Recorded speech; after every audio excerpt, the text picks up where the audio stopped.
त्याग दी ख्वाहिशें कुछ पाने के लिए, कुछ कर दिखाने के लिए, क्योंकि राम ने भी बहुत कुछ खोया था श्री राम बनने के लिए। हेलो माय डियर फ्रेंड्स, आज आया हूँ एक बहुत ही प्यारी सी स्टोरी के साथ, जो कि आज हमें हमारे हर एक इंसान को अपनी कैपेसिटी, अपनी मतलब ये बोल सकता हूँ कि अपना एक बहुत बड़ा कॉन्फिडेंस पता करने के लिए, है ना, बहुत ज़बरदस्त यकीन मानिए कि हम सभी के अंदर कितनी कैपेसिटी होती है। और हमेशा सराहना उसी इंसान की होती है जो इंसान अपनी कैपेसिटी से ज़्यादा काम किया करते हैं, जो इंसान अपनी कैपेसिटी से ज़्यादा वर्क किया करते हैं। चाहे आप जॉब करते हो, चाहे आप बिज़नेस करते हो, चाहे आप अपने पेरेंट्स के सबसे लाडले बेटा बनना चाहते हो, या आप किसी भी प्रोफेशन में आप किसी के चहेते बनना चाहते हो, तो दोस्तों अपनी कैपेसिटी से ज़्यादा जिस दिन से आप काम करने लग जाओगे, यकीन मानिए दुनिया आपकी तारीफ़ करने लगेगी। ऐसे ही ये रामायण की एक बहुत ही प्यारी सी स्टोरी है दोस्तों।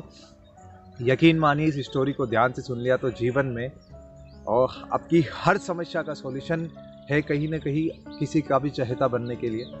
एंड माय डियर फ्रेंड्स, यकीनन ये कहानी है उस समय की जब श्री रामचंद्र और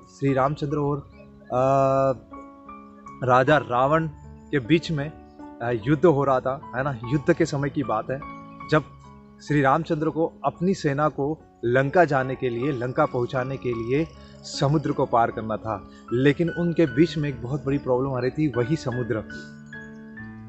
कई बार 3 से 4 रोज श्री राम अपनी मर्यादा के कारण समुद्र से प्रार्थना करते हैं, बट समुद्र उन्हें कोई रास्ता नहीं देता है, राइट।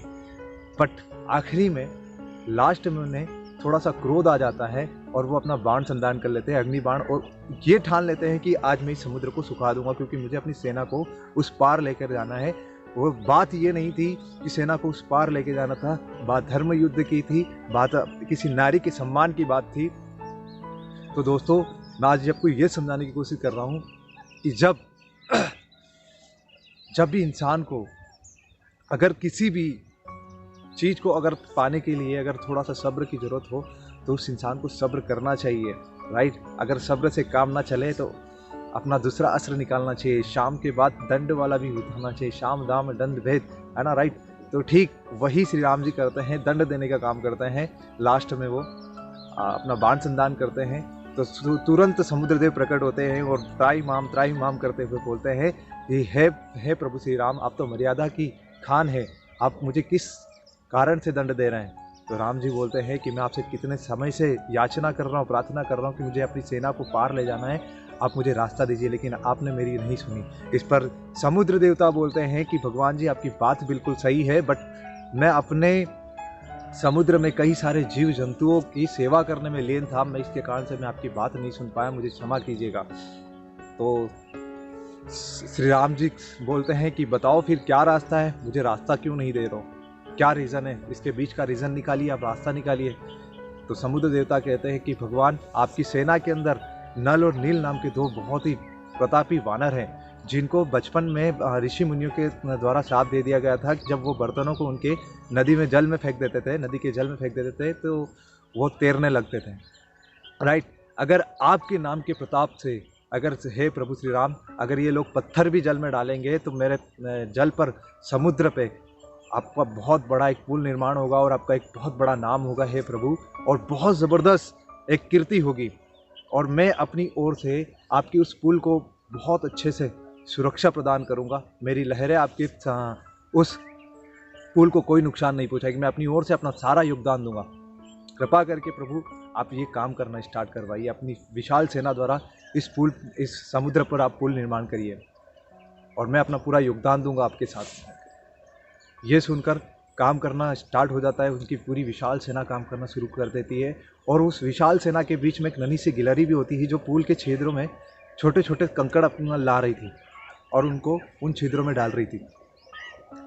यह देखकर श्री राम प्रभु ने कहा कि हनुमान जी, उस गिलहरी को मेरे पास लेकर आए। हनुमान जी से उन्होंने कहा कि इस गिलहरी को मेरे पास लाइए, कहीं वो किसी वानर के पैरों में आ गई तो ऐसे ही मर जाएगी, और मैं नहीं चाहता कि किसी भी नन्ही सी जान की या किसी भी बेगुनाह की जान हमारे इस अभियान में जाए, राइट।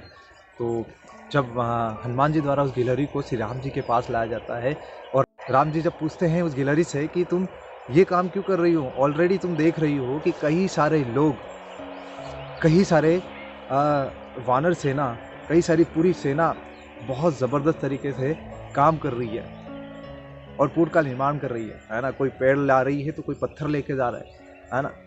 तो तुम उनके बीच में क्या कर रही हो? कहीं तुम्हारा यहाँ जाना उनके बीच में तुम्हारी जान ना ले ले। तो इस पर गिलहरी बोलती कि प्रभु श्री राम, आप इस दुनिया में इतना बड़ा काम कर रहे हो, इस संसार के लिए, एक नारी के सम्मान के लिए आप इतना बड़ा काम कर रहे हो।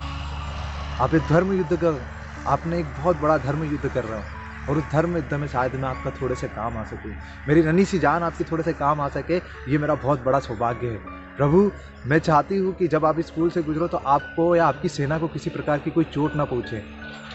तो मैं इस समुद्र के पुल पर, आप जो पुल बना रहे हैं, समुद्र पर जो पुल बना रहे हैं, उस पुल पर जो छोटे छोटे छिद्र रहते हैं, उन छिद्रों को बुझने का काम कर रहे हैं, थोड़ी सी मिट्टी, थोड़ा सा छोटे छोटे कंकड़ लाने का काम कर रहे हैं। प्रभु श्री राम देखते हैं कि वो नन्ही सी गिलहरी अपनी कैपेसिटी से ज़्यादा काम कर रही थी, जहाँ पर वानर सेना अपनी कैपेसिटी से 10 गुना कम काम कर रही थी। तो वो रामचंद्र श्री राम प्रभु उस नन्ही सी गिलहरी का माइंडसेट देखकर और उसका जज्बा और जुनून देखकर अपने काम के प्रति और अपनी कैपेसिटी से ज़्यादा वर्क देकर प्रभु श्री रामचंद्र उस नन्ही से गिलहरी के पीठ पर हाथ फेरते हैं। कहते हैं कि नन्ही सी गिलहरी के जो पीछे आप जो देखते हैं, जो धारियाँ होती, जो लाइनें होती है, वो कहते हैं कि वो प्रभु श्री रामचंद्र के हाथों की उंगलियों के निशान हैं। तो दोस्तों, हमेशा कहने का मतलब मेरा ये है कि हमेशा तारीफ और सम्मान और रुतबा और नाम हमेशा उन्हीं इंसान का होता है जो अपनी कैपेसिटी से ज़्यादा कुछ किया करते हैं। जो व्यक्ति, जो पर्सन अपनी मेहनत से, अपने जज्बे से, अपनी विश्वास के साथ अपना योगदान देते हैं, और योगदान भी कैसा, जो अपनी कैपेसिटी से ज़्यादा काम करके दिखाते हैं, हमेशा दुनिया सराहना उसी की करती है, हमेशा नाम उसी का होता है। दोस्तों, इस दिवाली आपको सभी को यही कहना चाहूँगा कि जीवन में एक लक्ष्य बनाइए और हमेशा आप कोई भी काम करिए तो अपनी कैपेसिटी से थोड़ा सा ज़्यादा करके दिखाने की कोशिश करिए। हमेशा तारीफ ही मिलेगी, हमेशा सम्मान ही मिलेगा, हमेशा एक रुतबा ही मिलेगा, हमेशा आपकी पीठ पीछे भी एक सम्मान मिलेगा। दोस्तों, एक बहुत अच्छा नाम मिलेगा। एक ही लाइन कहना चाहूँगा, एक ही बात कहना चाहूँगा, कुछ ऐसा करिए कि दुनिया में आपका नाम हो, आपका रुतबा हो, आपको लोग जाने, आपको लोग पहचाने। इसी के साथ लखन प्रजापत साइनिंग आउट। दोस्तों, थैंक यू सो मच मेरे इस वीडियो पर, इस स्टोरी को सुनने के लिए, एंड मिलते हैं एक नई स्टोरी के साथ जल्दी ही। Thank you so much.